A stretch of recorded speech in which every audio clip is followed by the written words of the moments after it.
सबसे पहले मेरा आप सभी को प्यार भरा प्रणाम। मैं मधु जोशी स्वागत करती हूँ आपका अपने YouTube चैनल मधु गढ़वाली 121 पे। तो दोस्तों, आज की वीडियो में मैं आपको बृहस्पतिवार की दूसरी कथा सुनाऊंगी। आप भी मेरे साथ बृहस्पतिवार की दूसरी कथा का श्रवण कीजिए। कथा ध्यानपूर्वक और पूरी जरूर सुनिएगा। बृहस्पतिवार की दूसरी कथा। एक दिन इंद्र बड़े अहंकार से अपने सिंहासन पर बैठे थे और बहुत से देवता, ऋषि, गंधर्व, किन्नर आदि सभा में उपस्थित थे। जिस समय बृहस्पति देव वहां पर आए तो सबके सब उनके सम्मान के लिए खड़े हो गए, परंतु इंद्र गर्व के मारे खड़ा न हुआ। यद्यपि यह सदैव उनका आदर किया करता था। बृहस्पति जी अपना अनादर समझते हुए वहां से उठकर चले गए। तब इंद्र को बड़ा शौक हुआ कि ने गुरु जी का अनादर कर दिया। मुझसे बड़ी भारी भूल हो गई। गुरु जी के आशीर्वाद से ही मुझको यह वैभव मिला है। उनके क्रोध से यह सब नष्ट हो जाएगा, इसलिए उनके पास जाकर उनसे क्षमा मांगनी चाहिए। ऐसा विचार कर इंद्र उनके स्थान पर गए। जब बृहस्पति जी ने अपने योग बल से यह जान लिया कि इंद्र क्षमा मांगने के लिए यहाँ पर आ रहा है, तब क्रोधवश उससे भेंट करना उचित न समझकर अंतर्ध्यान हो गए। जब इंद्र ने बृहस्पति जी को न देखा, तब निराश लौट आए। जब दैत्यों के राजा विश्ववर्मा को यह समाचार विदित हुआ तो उसने अपने गुरु शुक्राचार्य जी की आज्ञा से इंद्रपुरी को चारों तरफ से घेर लिया। गुरु की कृपा न होने के कारण देवता हारने व मार खाने लगे। तब उन्होंने ब्रह्मा जी को विनय पूर्वक सब वृत्तांत सुनाया और कहा कि महाराज, दैत्यों से किसी प्रकार बचाइए। तब ब्रह्मा जी कहने लगे कि तुमने बड़ा अपराध किया है, जो गुरुदेव को क्रोधित किया।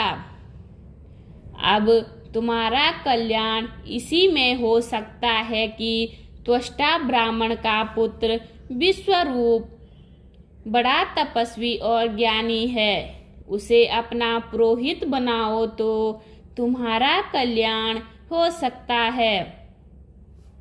यह वचन सुनते ही इंद्र त्वष्टा के पास गए और बड़े विनीत भाव से त्वष्टा से कहने लगे कि आप हमारे पुरोहित बनिए, जिससे हमारा कल्याण हो। तब त्वष्टा ने उत्तर दिया कि पुरोहित बनने से तपोबल घट जाता है, परंतु तुम बहुत विनती कर रहे हो, इसलिए मेरा पुत्र विश्वरूप पुरोहित बनकर तुम्हारी रक्षा करेगा। विश्वरूप ने पिता की आज्ञा से पुरोहित बनकर ऐसा यत्न किया कि हरि इच्छा से इंद्र विश्ववर्मा को युद्ध में जीतकर अपने इंद्रासन पर स्थित हुआ।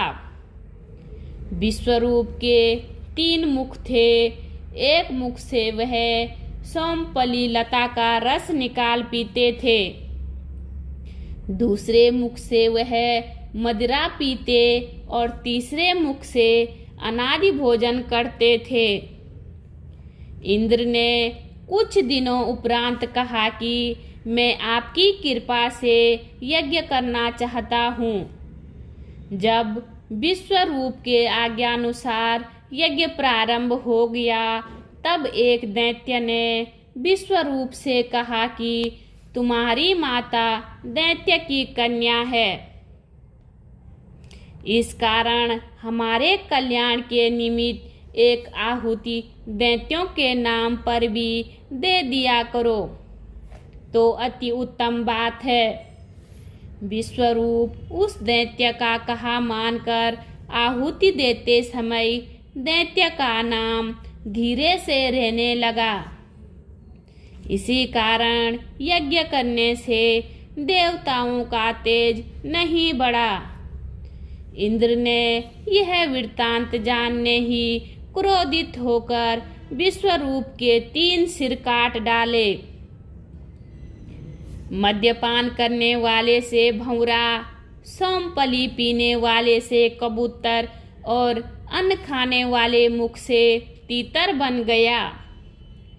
विश्वरूप के मरते ही इंद्र का स्वरूप ब्रह्म हत्या के प्रभाव से बदल गया। देवताओं के 1 वर्ष पश्चाताप करने पर भी ब्रह्म हत्या का वह पाप न छूटा तो सब देवताओं के प्रार्थना करने पर ब्रह्मा जी बृहस्पति जी सहित वहां आए। ब्रह्म हत्या के 4 भाग किए, उनमें से 1 भाग पृथ्वी को दिया। इस कारण कहीं कहीं धरती ऊंची नीची और बीज बोने के लायक भी नहीं होती है। साथ ही ब्रह्मा जी ने यह वरदान दिया, जहाँ पृथ्वी में गड्ढा होगा कुछ समय पाकर स्वयं भर जाएगा। दूसरा वृक्षों को दिया, जिससे उनमें से गोंद बनकर बहता है। इस कारण गूगल के अतिरिक्त सब गोंद अशुद्ध समझे जाते हैं।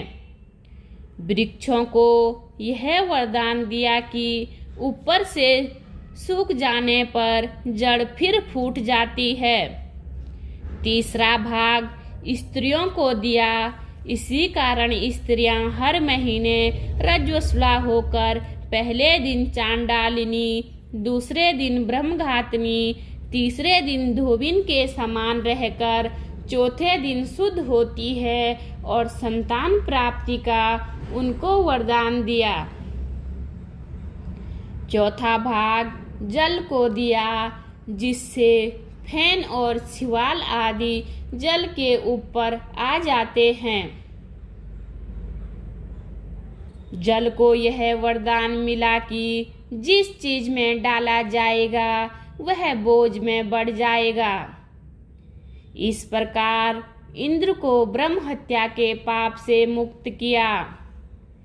जो मनुष्य इस कथा को पढ़ता या सुनता है उसके सब पाप बृहस्पति जी महाराज की कृपा से नष्ट हो जाते हैं। बोलिए विष्णु भगवान की जय। उम्मीद करती हूँ आपको वीडियो पसंद आई होगी। वीडियो पसंद आए तो वीडियो पे लाइक कीजिए, कमेंट कीजिए, अपने दोस्तों के साथ शेयर कीजिए। चैनल पे नए हो तो सब्सक्राइब ज़रूर कीजिए। मैं मधु जोशी मिलती हूँ आपको अगली वीडियो में। तब तक के लिए बाय बाय, धन्यवाद।